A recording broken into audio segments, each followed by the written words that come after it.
Assalamualaikum warahmatullahi wabarakatuh teman-teman semua. Halo, balik lagi sama aku dan ini adalah video part 2 dari cerita tentang novel Matahari Minor. Buat teman-teman yang belum nonton part 1-nya wajib banget ditonton ya. Linknya aku taruh di description box. Di video sebelumnya aku kan cerita kalau Raim, Sally, dan si Putih itu tidak sadarkan diri setelah menghirup serbuk buah yang dilemparkan oleh kawanan monyet. Nah, ternyata serbuk buah itu tuh nggak berbahaya, guys. Jadi mereka bertiga itu cuma pingsan sebentar dan setelah sadar, kawanan monyet itu tuh bilang kalau mereka tuh harus naik ke tangga yang ada di tengah hutan tersebut. Setelah sampai di tangga paling atas, ternyata mereka itu menemukan selaput tipis yang merupakan portal menuju klan Matahari Minor.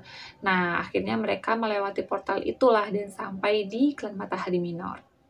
Ketika sampai di klan Matahari Minor, yang mereka bertiga lihat itu hanyalah gurun pasir yang sangat luas dan dua matahari yang sedang bersinar. Jadi nggak ada awan, nggak ada manusia, nggak ada hewan, nggak ada tumbuhan gitu. Nah, seperti yang kita ketahui, insting si Putih dalam menentukan arah perjalanan itu kan sangat kuat ya, kayak di novel Bibi Gil yang pernah aku bahas itu. Maka dari itu, di perjalanan kali ini juga si Putih lah yang menjadi petunjuk arah. Kata si Putih, udah lanjut aja, kita jalan ke arah sana, katanya gitu. Akhirnya Raib dan Sally nurut melanjutkan perjalanan ke arah yang ditunjuk oleh si Putih. Hal pertama yang mereka temui adalah sebuah kota yang sudah hancur. Di kota tersebut juga tidak ditemukan manusia satupun. Kemudian mereka kembali melanjutkan perjalanan dan akhirnya bertemu dengan rombongan orang-orang yang kelihatannya tuh lagi terburu-buru menghindari sesuatu gitu. Rombongan itu melakukan perjalanan bukan dengan berjalan kaki, tapi menggunakan mobil. Tapi mobil-mobil itu tuh bukan mobil yang masih layak pakai sebenarnya. Dari penampilannya aja tuh udah kelihatan butut dan udah rusak gitu loh. Sampai pada akhirnya ada satu mobil yang mogok dan gak bisa jalan sama sekali. Orang-orang yang naik di mobil mogok itu terpaksa dipindahkan ke mobil yang masih bisa jalan. Tapi ada beberapa orang yang terpaksa ditinggalkan, dibiarkan berjalan kaki. Raib dan Sally itu awalnya mau menolong orang yang tidak bisa diangkut ini nih. Tapi kata si Putih jangan, takutnya berbahaya. Akhirnya Raib dan Sally melanjutkan perjalanan mengikuti rombongan yang sudah berangkat itu dengan mode menghilang. Tapi ketika hari mulai gelap, padang pasir di kejauhan itu terlihat bergetar hebat. Suara bergemuruh juga terdengar. Kemudian muncul tumbuhan berduri yang memiliki daun seperti pisau. Nah, hutan itu sangat amat gelap dan seram dan mereka juga menerkam apa saja yang ada di atas padang pasir. Orang-orang yang berjalan di belakang mulai panik ya, mereka tuh takut mereka juga diterkam oleh hutan gelap tersebut. Makanya pada akhirnya Raib dan Sally memutuskan untuk menolong orang-orang yang berjalan kaki itu. Mereka diangkut di atas ili dan melaju dengan cepat menggunakan ili. Ketika hari sudah gelap sempurna, mereka akhirnya sampai di sebuah kota. Di kota tersebut terlihat banyak sekali orang yang datang juga dari kota lain. Mereka itu terlihat seperti pengungsi ya, mereka tuh bawa kendaraan sendiri, terus kayak gelar tikar, bersiap untuk tidur di situ gitu, padahal hari tuh baru mulai malam. Sally itu penasaran, ini sebenarnya ada apa sih hutan gelap itu tuh apa dan lain sebagainya. Dia berniat untuk bertanya kepada orang-orang di sekitar mereka. Tapi tiba-tiba langkah Sally itu terhenti ketika seorang nenek tiba-tiba datang dari belakang menyapa Sally, Raib, dan si Putih. Nenek tua itu menjelaskan bahwa para pengungsi ini adalah orang-orang yang hidup nomaden, berpindah-pindah untuk menghindari hutan gelap yang ada di belakang. Nah, nenek ini juga memperingatkan Raib dan Sally untuk tidak mudah percaya kepada para pengungsi. Awalnya, Raib dan Sally itu bertanya-tanya gitu, kenapa nggak boleh? Dan mereka tuh masa bodoh aja sama peringatan itu. Sampai pada akhirnya, ketika malam sudah larut, ada satu orang yang mereka selamatkan memberikan minuman. Dan ketika Raib, Sally, dan si Putih meminum minuman tersebut, ternyata mereka itu ditipu oleh orang-orang yang sudah mereka selamatkan kemarin. Setelah meminum minuman itu, Raib, Sally, dan si Putih tertidur selama 18 jam. Dan ketika mereka terbangun, di kota itu tuh udah nggak ada siapa-siapa. Para pengungsi sudah beranjak melakukan perjalanan ya. Dan Ili itu dicuri sama orang yang mereka bertiga selamatkan kemarin.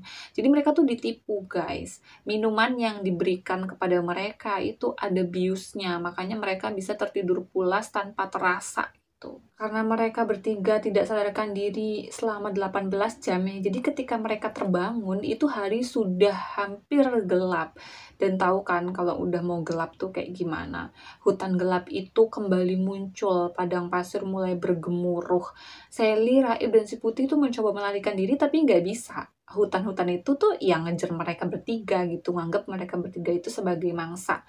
Akhirnya terpaksa Raib, Sally, dan si Putih bertarung di dalam hutan gelap tersebut melawan tumbuhan-tumbuhan besar yang memburu mereka. Sampai pada akhirnya seorang nenek datang kembali dan membuat sebuah kubah transparan yang bisa melindungi mereka semua dari terkaman hewan buas dan tumbuhan jahat. Di dalam kubah itulah mereka akhirnya berkenalan. Nenek tua ini bernama Chuas. Jadi dia itu adalah salah satu ilmuwan yang ikut dalam ekspedisi klan Aldebaran 40.000 tahun lalu.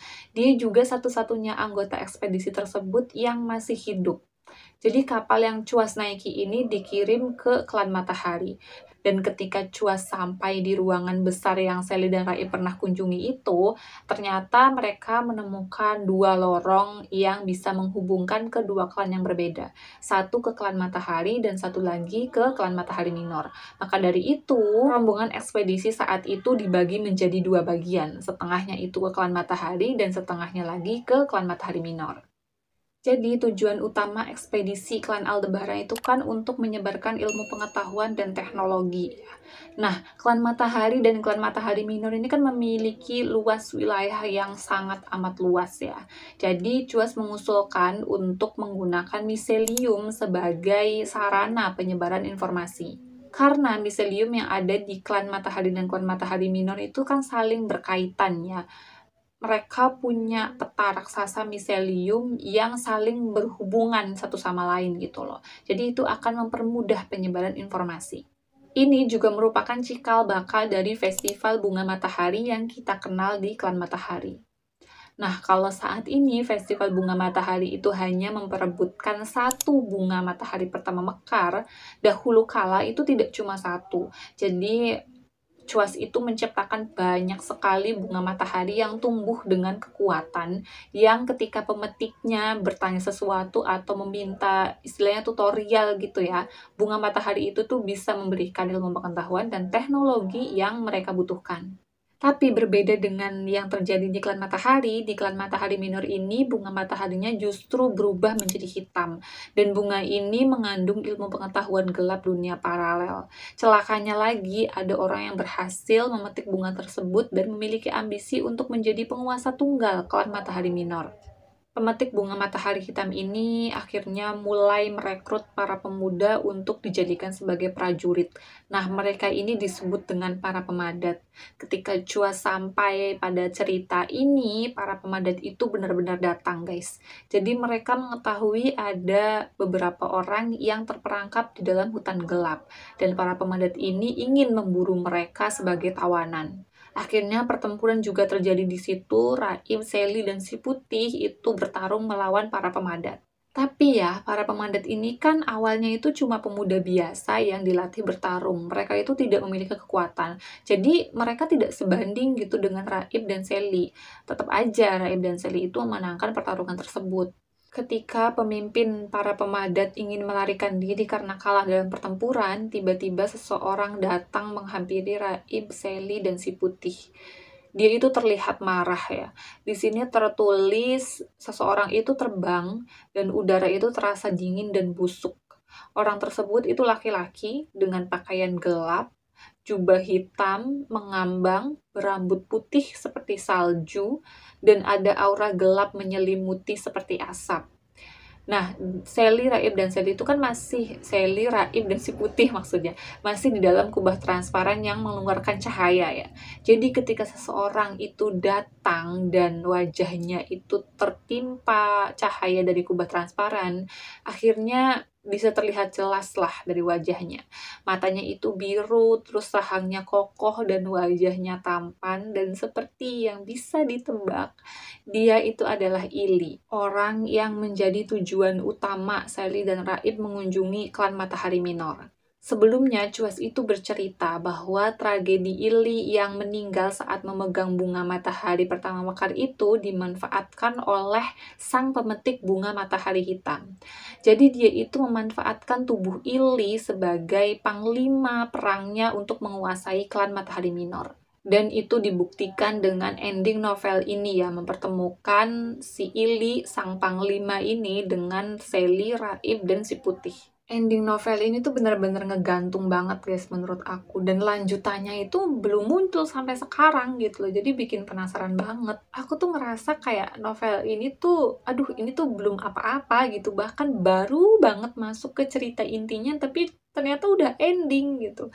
Jadi ya marilah kita bersabar menunggu novel selanjutnya ya, kabarnya sih Oktober tahun sekarang nih terbitnya, tapi ya nggak tahu, kita berdoa aja.